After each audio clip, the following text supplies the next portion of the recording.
Let's speak now to someone who's actually experiencing this. We can speak to resident Polina Boichuk. Thank you very much for speaking to France 24.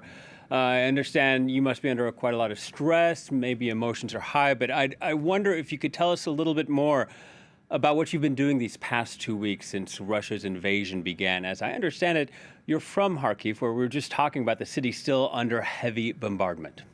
Yeah, thank you very much for having me. It's really important to speak about what's happening now in Ukraine. I am from Kharkiv. My native city is Kharkiv. And when the invasion started, I just got a call from my mom from Kharkiv at 5 a.m.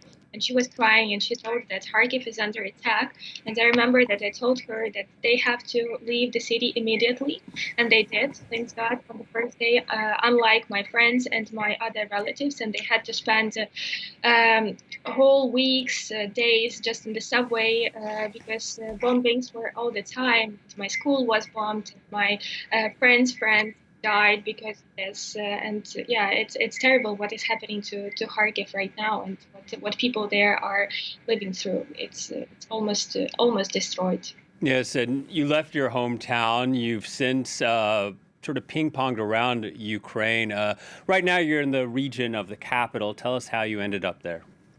I live in Kyiv, and on the first day of invasion, I went to Irpin, that is the Kyiv region that is near Bucha, and I know that you also know about the heavy bombings that happened there. And I thought that it would be much safer in Irpin for the first day, but Russians started bombing there, and I also spent the whole week in the basement. I heard bombings all the time. The house near ours was bombed, and I really thought that I would die. I really thought that I would not survive that. And then we decided to evacuate, and we were driving. As we were driving, the Russians were shooting. They were bombing, and we, like.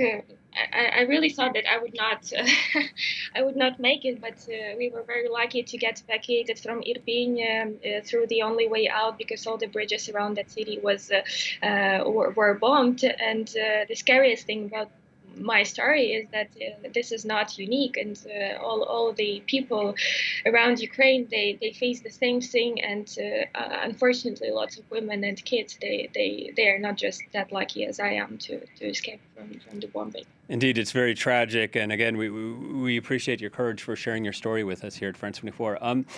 Can you tell us how you're spending your days? I mean, I imagine that's sort of like an important part, trying to stay occupied and maybe do something productive. Yeah. I try to work all the time. I work 24 hours per day. Per day. My company Truman, we are trying to communicate with international audience, and we're trying to show the genocide that Putin is doing in Ukraine. What's more, we're trying to help the army, and I really ask everyone who wants to help us to donate not only to the humanitarian aid, which is of huge importance right now, but also to the army, because this is the army of Ukraine which defends the whole civilized world from this evil, from Putin, from Russians who support him or who keep up with him. And that's why I spend all day long just communicating with people from abroad and trying to find thermal imagers, monoculars, walkie-talkies, and other stuff that our army needs. Because if we do not buy that in Europe, in France, in Canada, in the States, then Russians will buy it and they will use it against us, against Europe, and against the whole civilized world. So I try to work as much as they can, and I'm sure staying in Ukraine right now, and I'm not gonna run away from Ukraine. And Polina, can you tell us real quickly? I mean, the air raid sirens are going off frequently in Kyiv. Where are you finding shelter? Do you need to find shelter, and what are the conditions like there?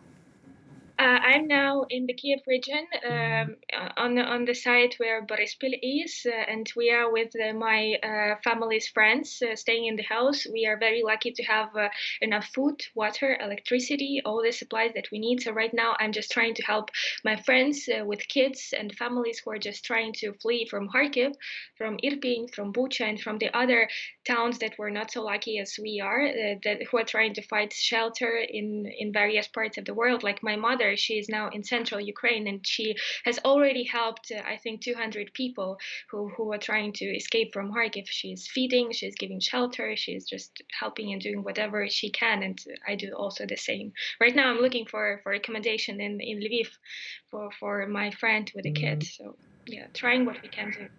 Polina, thank you very much for sharing your story, your courage. I'm sure Ukraine's government and military very appreciative of the assistance you're trying to provide them as well.